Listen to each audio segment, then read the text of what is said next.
Hi guys, welcome back to my channel. Today I am talking about Betta Care. I've had a lot of you guys recently get really into my Bettas because I do own a crazy amount of Bettas. I have 4 males and 5 females at my house. I love them, but what I've also noticed is a lot of you guys don't know how to take care of them. It's not your fault because a lot of pet stores give the misconception that Bettas can live in vases. They're just not meant to be in vases. They are fish. They deserve to be in a tank with a filter and a heater, and it's something that they belong to be in. Just like a goldfish, you don't put them in a bowl. Yes, a pet store might sell the bowls, but you don't need to buy the bowls. Number 1, when you get a Betta. First things first is you should have a tank set up for it. When it comes to a tank, I will show you soon that you always should have at least 3.5 gallons or more. Some people say more, some people say less. I like to say 3.5 or more because that's what I've noticed is the best for my Bettas. If you can see, I have a 3.5, I have a 20 gallon in my kitchen as well as a giant 20 gallon behind me, and then 2 5 gallons, as well as a 10, but I don't use that. You need to make sure that you have a filter in the water. I make sure to have a low flow filter when it comes to my Bettas because they like to get pushed around really easily. Their fins can be too heavy for them, and just one hit of that water, it's just whoosh. Actually, I'll have to put a video because King actually has a filter that's pretty heavy, but he likes to swim against it because he is a cat. So his fins are actually a lot shorter than what Draco's are because he's a crown tail, which again, I will show you guys soon. Second, Bettas require a heater. They require a heater because they are tropical fish. They are actually going to be found very commonly in rice paddies. So they bask in the sun all day and they like to stay in warm water. But when you have a Betta at home, you need to make sure that they have water between about 78 to about, I try like 81 degrees. I don't like going over 81, but a lot of people say 82 is fine. Make sure you have a thermometer in your tank to make sure that they have the adequate temperature. I like to make sure the thermometer is on the opposite side of the tank as the heater, which I will show you guys in a minute, just to get a proper temperature measurement. That way the water is completely cycled. Second, when it comes to cycling, make sure your tank is set up for about a day before you get a new Betta, unless you're planning to buy Betta water or conditioned water already. I find that the water conditioners that you buy that mix into the water right away can still leave some chemicals behind, and you can lose fish that way and cause extra stress when you could just let that water sit out for an extra day. So if you do use water conditioner, just do it for, okay, my cat. You want to do a video with me? Yeah? Want to do a video?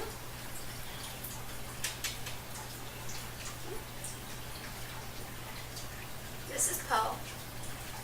I'll make a video on my pet soon. Okay. Tank size.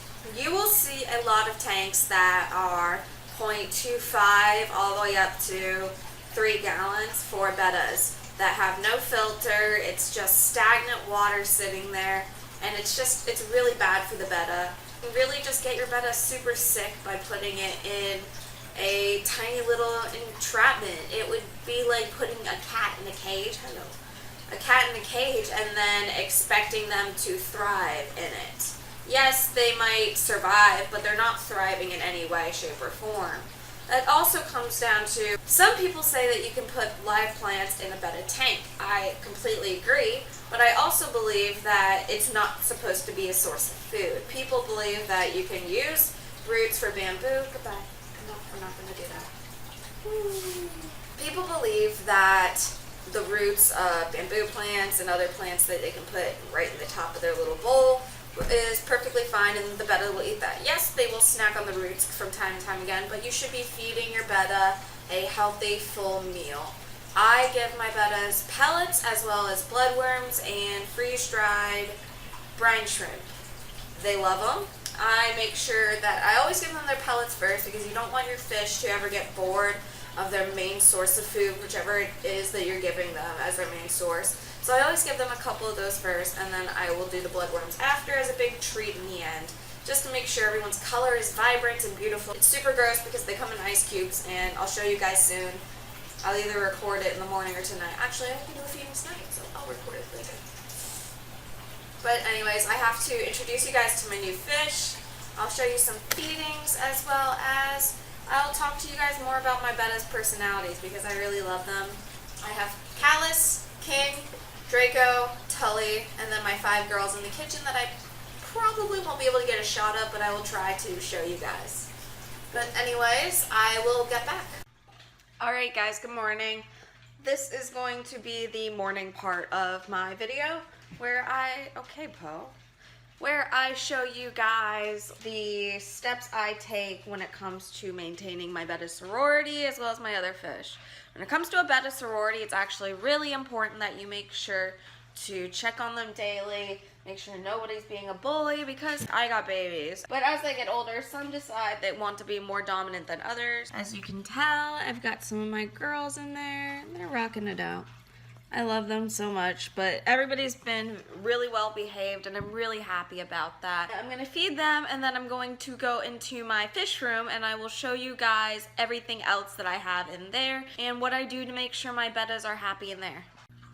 Alrighty, so the first thing I do every morning is I make sure to open all of my blinds. Open all my blinds for them because everybody needs that natural light.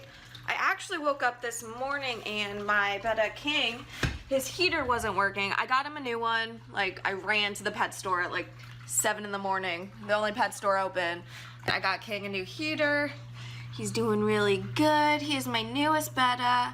He was just labeled as a koi Betta, but I am like 90% sure he is a half-moon placat or a king. That's why he's named King, because he is twice the size of any Betta I've ever owned. But he wasn't labeled as a king, so maybe he's just a chunky boy.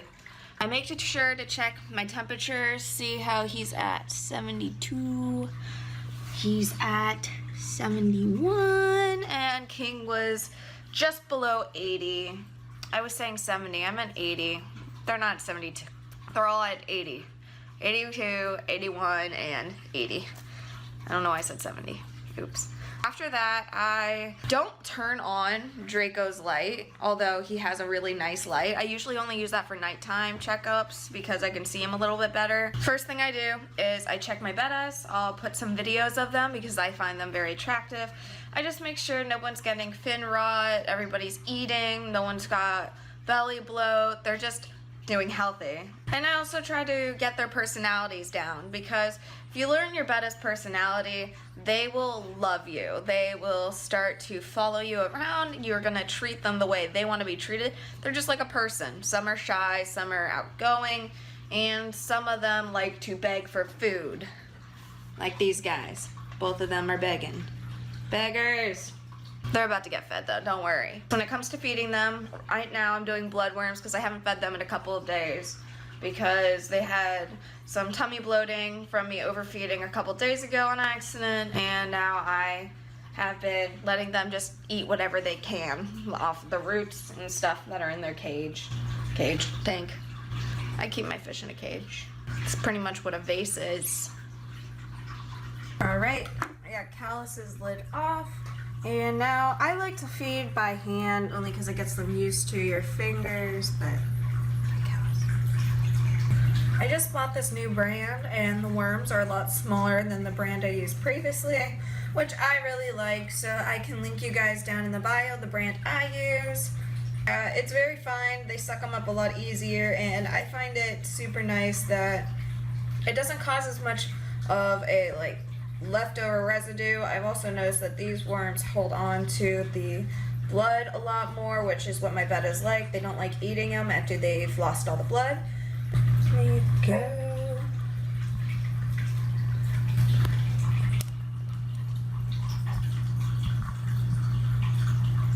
And this is Callus. He is a koi placat male. He had a white eye and a black one, but one of his eyes has now gone solid black too. So he has 2 black eyes. He also has some fin damage, if I can get, on his gill, as well as fin damage from fighting Draco during a tank cleaning when I put them in 2 cups next to each other and he decided to jump into Draco's cup. I didn't put them together. I know not to do that. Next on the feeding list is Drake. So I'm going to take some more blood, worms, and I'm just gonna drop him in. He is a feisty boy. He'll eat them from my fingers usually. If I stay still enough. Oh no. No, it's dropping. He won't be interested in it. Draco is my second Betta I've ever owned. Mink was my first, but he sadly passed away. He had a lot of complications. Draco, on the other hand, hadn't eaten for about a month when I first got him, and I was incredibly terrified that he was just not going to eat. I had my roommate run up to me one day and said, he's eating it off the ground. And I had never known that Bettas were very well known for eating their food off the bottom of the water. I had only known that they were top dwellers. So if you are feeding your Betta and they're not getting excited when you first put the food down, make sure to keep an eye out, and maybe they will actually be eating it from the bottom. So you can see there's all that bloodworms down there, and he will eat those throughout the day. There's usually nothing at the bottom because he is my chunk-a-monk. I absolutely adore him. He is one of the sweetest Bettas I have, and he's a little scaredy cat now that Callus attacked him, but he's just so gentle, and he loves to chase my finger. Let me see if I can get it.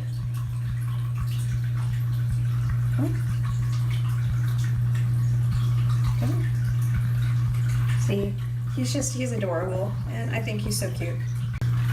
And last but not least, we have King. He is my newest addition. I've only had him for about 4 days.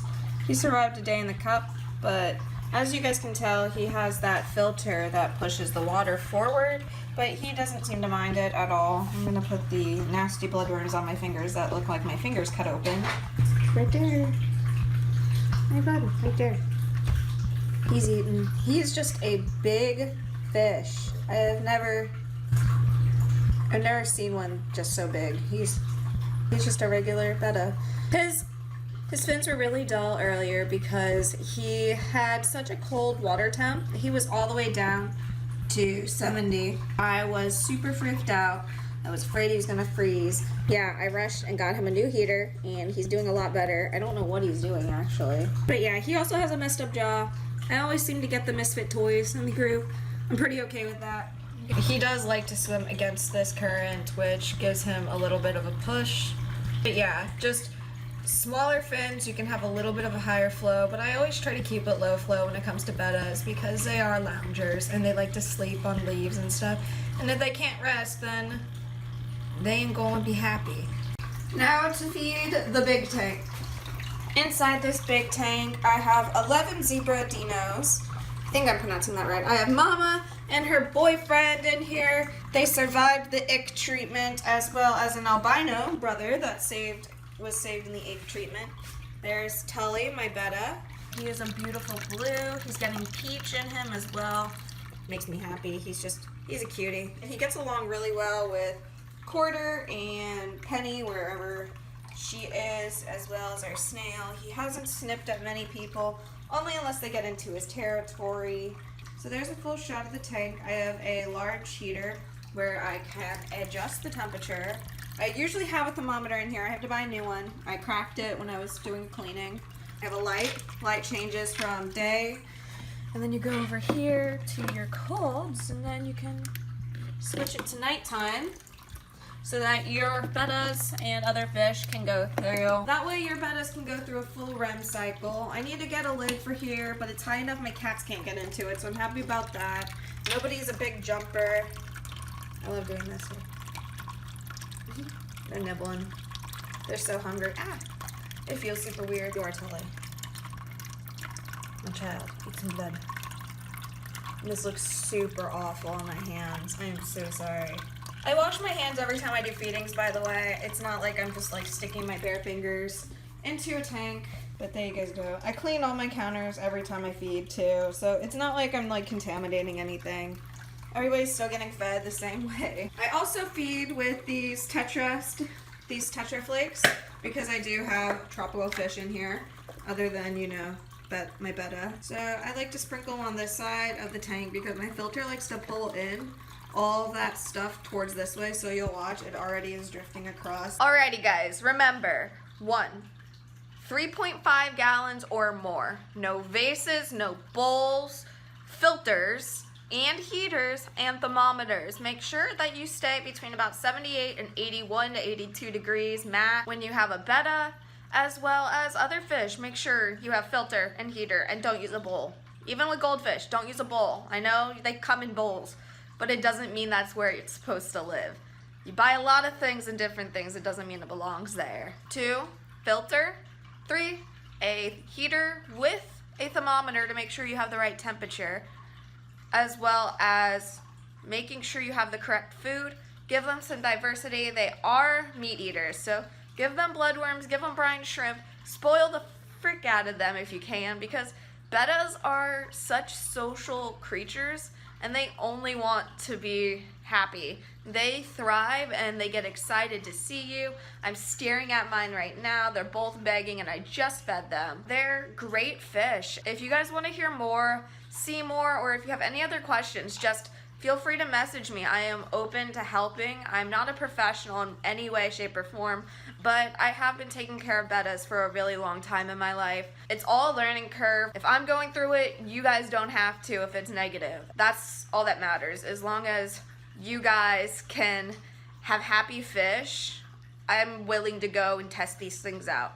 So if you have any products that you're curious about, if you have any questions about planted tanks versus non-planted tanks, what's better for a betta, whatever you need to ask, just ask me.